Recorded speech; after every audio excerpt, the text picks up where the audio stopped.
అప్పుల బాధలు వెంటాడుతున్నాయా? అయితే 6JVR వారి జాతిరత్నాలు ధరించండి. ఇది ఒక కంపారిజను. వివేకానంద రెడ్డి గారి హత్య జరిగిన తర్వాత ఏ రకంగా వీళ్ళు ఏ నరేషన్ తీసుకొచ్చారు, ఇవాళ లిక్కర్ స్కామ్ సంబంధించి కూడా సేమ్ ప్యాటర్న్, అదే పందాన్ని ఏ రకంగా అవలంబిస్తున్నారు అనడానికి వీడియో ఒకటి తయారు చేయడం జరిగింది. ఒక్కసారి మీరు అందరూ కూడా తిలకించాలి. మృతి చెందారని చెప్పి మనకు ప్రాథమికంగా సమాచారం అందుతుంది. మొత్తం మీద అయితే ఆయన నిన్న రాత్రి అనారోగ్య కారణంగా గుండెపోటు వచ్చినట్టుగా చెప్తున్నారు. మాజీ ఎమ్మెల్యే చెవిరెడ్డి భాస్కర్ రెడ్డి ఆయన స్నేహితుడు వెంకటేష్ నాయుడుపై సిట్ సమర్పించిన రిమాండ్ నివేదికలో చెవిరెడ్డి భాస్కర్ రెడ్డి ఆయన స్నేహితుడు వెంకటేష్ నాయుడుపై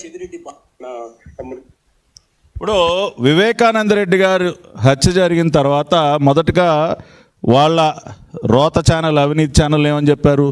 పాపం వివేకానంద రెడ్డి గారు గుండెపోటుతో మరణించారు, తీవ్ర అనారోగ్యంతో గుండెపోటుతో మరణించారని చెప్పి బిగినింగ్ షాట్ అది. చెవిరెడ్డి భాస్కర్ రెడ్డి గారి స్నేహితుడైన వెంకటేష్ నాయుడు. సో ఇక్కడేమో గుండెపోటు, ఇక్కడేమో స్నేహితుడైన వెంకటేష్ నాయుడు. Same pattern. ఇక్కడ గుండెపోటుతో మొదలైంది స్టోరీ, ఇక్కడేమో వెంకటేష్ నాయుడుతో మొదలైంది, స్నేహితుడైన వెంకటేష్ నాయుడుతో మొదలైంది సీన్. చెందారని చెప్పి మనకు ప్రాథమికంగా సమాచారం అందుతుంది. మొత్తం మీద అయితే ఆయన నిన్న రాత్రి అనారోగ్య కారణంగా గుండెపోటు వచ్చినట్టుగా చెప్తున్నారు. మాజీ ఎమ్మెల్యే చెవిరెడ్డి భాస్కర్ రెడ్డి ఆయన స్నేహితుడు వెంకటేష్ నాయుడుపై సిట్ సమర్పించిన రిమాండ్ నివేదికలో చెవిరెడ్డి భాస్కర్ రెడ్డి ఆయన స్నేహితుడు వెంకటేష్ నాయుడుపై చెవిరెడ్డి భాస్కర్ రెడ్డి ఆయన స్నేహితుడు వెంకటేష్ నాయుడుపై చెవిరెడ్డి భాస్కర్ రెడ్డి ఆయన స్నేహితుడు వెంకటేష్ నాయుడుపై ప్రజలకు ప్రజా జీవితానికి అంకితమైనటువంటి వ్యక్తి ఈ రకంగా ఈరోజు గుండెపోటు మరణించడం అన్నటువంటిది ఆంధ్ర రాష్ట్రానికి తీరని అన్యాయం జరిగిందని భావించవచ్చు.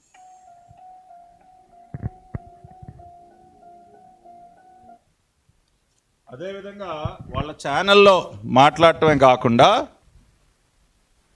ముఖ్యమైనటువంటి నాయకులతో కూడా అదే చెప్పించారు, గుండెపోటు అని చెప్పి. ఆ రోజున వివేకానంద రెడ్డి గారి హత్య జరిగిన తర్వాత ప్రజల్ని, లోకాన్ని నమ్మించేటటువంటి ప్రయత్నం.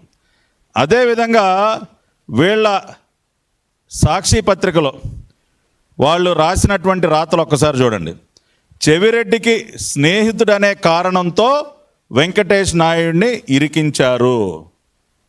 వెంకటేష్ నాయుడిని దేనికి ఇరికించారంటండి? పాపం చెవిరెడ్డికి స్నేహితుడనే కారణంతో వెంకటేష్ నాయుడిని ఇరికించేశారని చెప్పి వాళ్ళ సొంత పత్రికలో రాసినటువంటి రాతలు. అక్కడేమో గుండెపోటుతో మొదలైంది, ఇక్కడేమో స్నేహితుడితో మొదలైంది. తర్వాత ఏ రకంగా మారిందో చూద్దాం.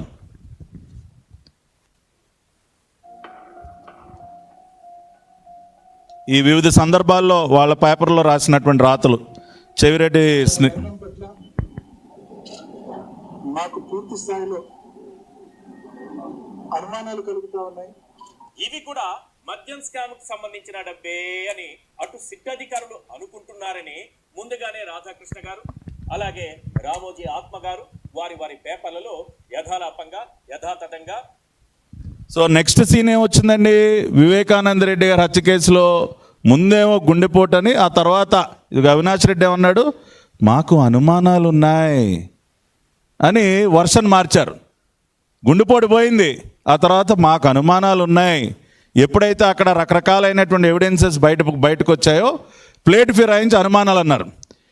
ఇక్కడ సేమ్ స్టోరీ లిక్కర్ స్కామ్లో ముందేమో పాపం చెవిరెడ్డికి స్నేహితుడైన పాపానికి ఇవాళ వెంకటేష్ నాయుడిని పాపం అన్నెంపును ఎరిగినటువంటి అమాయకుడిని అరెస్ట్ చేశారని చెప్పారు.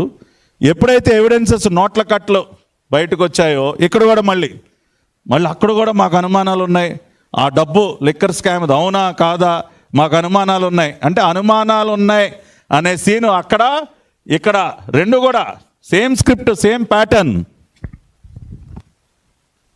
ఎప్పట్లానే వాళ్ళు అది చేసుకున్నారు. కానీ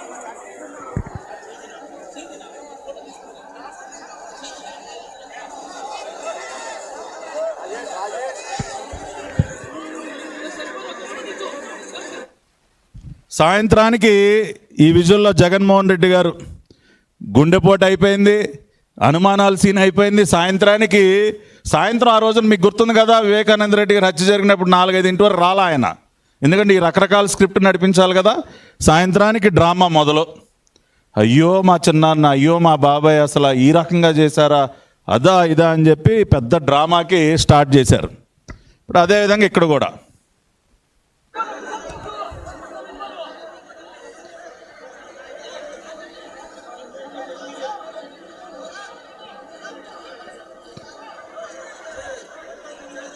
చూశారు కదా, భార్యాభర్తలు ఇద్దరు అద్భుతమైనటువంటి నటనని ప్రదర్శిస్తూ ఉన్నారు. చెవిరెడ్డి అనుచరుడు అంటూ నిరాధారణ లేని వీడియోని విడుదల చేశారన్నారు. లిక్కర్ వ్యవహారంలో వచ్చిన డబ్బుని చెవిరెడ్డి ద్వారా ఎన్నికల్లో పంచారంటూ ఆరోపణలు చేస్తున్నారు. ఎన్నికలు మేలో 2024లో జరిగితే 2023 మే నాటికే 2000 రూపాయల నోట్లు రద్దయ్యాయని, ఇప్పుడు ఆ వీడియోలో స్పష్టంగా 2000 నోట్ల కట్లు కనిపిస్తున్నాయన్నారు అంబటి రాంబాబు. అంటే చెవిరెడ్డి ఎన్నికల్లో లిక్కర్ వ్యవహారంలో వచ్చిన డబ్బు పంచారన్నది ఒక అబద్ధమని ఒప్పుకున్నట్లుగే ఉంది అంటూ ప్రశ్నించారు అంబటి రాంబాబు. ఇప్పుడు ఇలాంటి ఈ వీడియోని లిక్కర్ అక్రమ కేసుకి లిక్కర్ స్కామ్కి వచ్చేసరికి అక్కడ ఏ రకంగా సాయంత్రం డ్రామా మొదలెట్టారు. ఇక్కడ 2000 రూపాయల నోటు పట్టుకుని అది చలామణిలో లేదు, అది లేదు, ఇది లేదు అని ఇది ఒక డ్రామా. కానీ వాళ్ళ సొంత పత్రికలోనే 2000 రూపాయల నోట్లకు సంబంధించి వాళ్ళు వాళ్ళ ఓన్ పేపర్లో రాసినటువంటి రాతలు, జనం వద్ద ఇంకా 2000 నోట్లు ఉన్నాయని, వాటిని ఆర్బీఐ ఇష్యూ కేంద్రాల వద్ద మార్చుకోవచ్చని శనివారం అంటే మొన్న ఆ రోజున సాక్షి దినపత్రికలో ప్రచురితమైనటువంటి కథనం. పూర్తిగా వెనక్కి రాని 2000 నోట్లు, జనం వద్ద ఇంకా 2000 నోట్లు ఉన్నాయి, వాటిని ఆర్బీఐ ఇష్యూ కేంద్రాల వద్ద మార్చుకోవచ్చు అని చెప్పి తొలుత బ్యాంకుల్లో ఈ నోట్ల మార్పిడికి అవకాశం కల్పించారు. ఇప్పుడు ఆర్బీఐ ఇష్యూ కేంద్రాల వద్ద కూడా ఆ సౌకర్యాన్ని పొందవచ్చు అని చెప్పి వాళ్ళ పత్రికలోనే రాసినటువంటి రాతలు. అంటే ఎన్ని రకాల డ్రామాలు ఆడుతూ ఉన్నారో చూడండి. వివేక హత్య కేసులో ఆడినటువంటి డ్రామాలు, ఇక్కడ మళ్ళీ ఆడుతున్నటువంటి డ్రామాలు. పెట్టే ప్రయత్నం చేస్తున్నారన్నారు అంబటి. ప్రతిపక్షంలో ఉన్నప్పుడు రాజారెడ్డిగా అబ్బని చంపినప్పుడు చంద్రబాబు నాయుడు, నాన్నగారు హెలికాప్టర్ క్రాష్ లో చనిపోయినప్పుడు అసెంబ్లీలో అన్న మాటలు చంద్రబాబు నాయుడు గారి, నా మీద దాడి జరిగినప్పుడు చంద్రబాబు నాయుడు గారి ముఖ్యమంత్రిగా ఉన్న వ్యక్తి. మళ్ళీ ఇవాళ చిన్నాన్న మీద దాడి జరిగిన నేపథ్యంలో ముఖ్యమంత్రిగా ఉన్న వ్యక్తి మళ్ళీ చంద్రబాబు నాయుడు గారు. జగన్ కంటే కూడా టీడీపీ నాయకులతో వెంకటేష్ నాయుడు సన్నిహితంగా ఉన్న ఫోటోలు బయటకొచ్చాయి. టీడీపీ ఎంపీలు పుట్టా మహేష్ యాదవ్ తోనూ, స్వయంగా మంత్రి నారా లోకేష్ తోడలుడు బాలకృష్ణ అల్లుడు శ్రీభరత్ తో కూడా వెంకటేష్ నాయుడు అత్యంత సన్నిహితంగా దిగిన ఫోటోలు బయటపడ్డాయి. సో నెక్స్ట్ సీన్ ఏంటి? వివేక హత్య కేసులో అన్నీ అయిపోయాయి. గుండెపోటు అయిపోయింది, అనుమానాలు అయిపోయినాయి, డ్రామాలు అయిపోయినాయి. ఇక చంద్రబాబు నాయుడు గారు, మా తాతను చంపినప్పుడు ముఖ్యమంత్రి చంద్రబాబు నాయుడు గారే, అప్పుడు చంద్రబాబు నాయుడు గారే, ఇప్పుడు చంద్రబాబు నాయుడు గారే అని చెప్పి చంద్రబాబు నాయుడు గారికి అంటగట్టే సీన్ అప్పుడు ఏ రకంగా మొదలుపెట్టారు. ఇప్పుడు కూడా మళ్ళీ సేమ్, ఏదో 4 ఫోటోలు తీసుకొచ్చి ఈయన చంద్రబాబు నాయుడు మనిషి, చంద్రబాబు నాయుడు గారు ఇదంతా చేయించారు, చంద్రబాబు నాయుడు గారు కుట్ర. Same pattern. వివేకానందరెడ్డి హత్య తర్వాత ఏ ప్యాటర్న్ అయితే ఫాలో అయ్యారో సేమ్ టు సేమ్ అదే ప్యాటర్న్ ఇక్కడ ఫాలో అవుతున్నటువంటి అంశాన్ని ఇవాళ అందుకనే గుర్తు చేస్తూ ఉన్నాం. అంటే వీళ్ళు మెథడాలజీ ఏ విధంగా ఉంటుంది, ప్రజల్ని మోసం చేయడానికి ఏ రకంగా రోజుకొక రకంగా వాళ్ళ ప్లేట్ని ఏ విధంగా ఫిరాయిస్తారు, కొత్త అబద్ధాలను ఏ రకంగా సృష్టిస్తారంటానికే ఈ వీడియో. చూసారు కదా, నారాసుర రక్త చరిత్ర. నెక్స్ట్ డే అక్కడ ఆ రోజున ఇక్కడ సూత్రధారి చంద్రబాబే. సేమ్ నారాసుర రక్త చరిత్ర అని చంద్రబాబు నాయుడు గారి చేతిలో గొడ్డలు పెట్టారు. ఇక్కడ సూత్రధారి చంద్రబాబే అని చెప్పి హెడ్డింగ్లు పెట్టి పిచ్చిరాతలని రాస్తా ఉన్నారు. తాను దాఖలు చేసిన పిటిషన్ను మూసేయాలని సీఎం జగన్ హైకోర్టును కోరారు. తన వ్యాజ్యంపై ఇక మీదట ఎలాంటి ఉత్తర్వులు అవసరం లేదని తెలిపారు. ఒంగోలు ఎన్నికల్లో ఎంపీ అభ్యర్థిగా పోటీ చేసిన చెవిరెడ్డి భాస్కర్ రెడ్డి అదే స్థానం నుంచి డమ్మీ క్యాండిడేట్ గా లేదా స్వతంత్ర అభ్యర్థిగా వెంకటేష్ నాయుడు కూడా పోటీకి ప్రయత్నించారు. సాధారణంగా ఈ కొన్ని ఇలాంటి నెక్స్ట్ సీను ఒకసారి మీరు చూసినట్లయితే, వివేక మరణంపై సిబిఐ విచారణ చేయాలని హైకోర్టులో కేసు, అధికారంలోకి రాగానే కేసు వెనక్కి.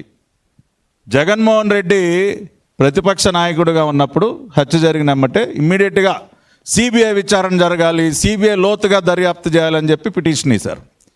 ముఖ్యమంత్రి అవగానే దాన్ని మళ్ళీ వాళ్ళే వెనక్కి తీసుకుంటారు. ఇక్కడ మీరు చూసినట్లయితే ఎవరినైతే అసలు మా మనిషే కాదు, మాకు సంబంధమే లేదు అని చెప్పి బుకాయిస్తున్నటువంటి ఈ పెద్ద మనుషులు మొన్న ఒంగోలు పార్లమెంట్ ఎన్నికల సందర్భంగా ఇదే వెంకటేష్ నాయుడుతో చెవిరెడ్డి భాస్కర్ రెడ్డికి డమ్మీ అభ్యర్థిగా నామినేషన్ వేయించారా లేదా? సరే, అది రిజెక్ట్ అయిందనుకోండి, అది వేరే విషయం. కానీ ఏ సంబంధం లేకపోతే, చెవిరెడ్డికి ఇతనికి అసలు ఎటువంటి లింకు లేకపోతే, ఎక్కడో నంద్యాల ఏమన్నా అతనికి వెంకటేష్ నాయుడు ఏమన్నా ఒంగోలా, ఎక్కడో నంద్యాల, అక్కడి నుంచి ఆ వ్యక్తి వచ్చి పని కట్టుకుని ఒంగోలులో నామినేషన్ ఎందుకు వేస్తాడు?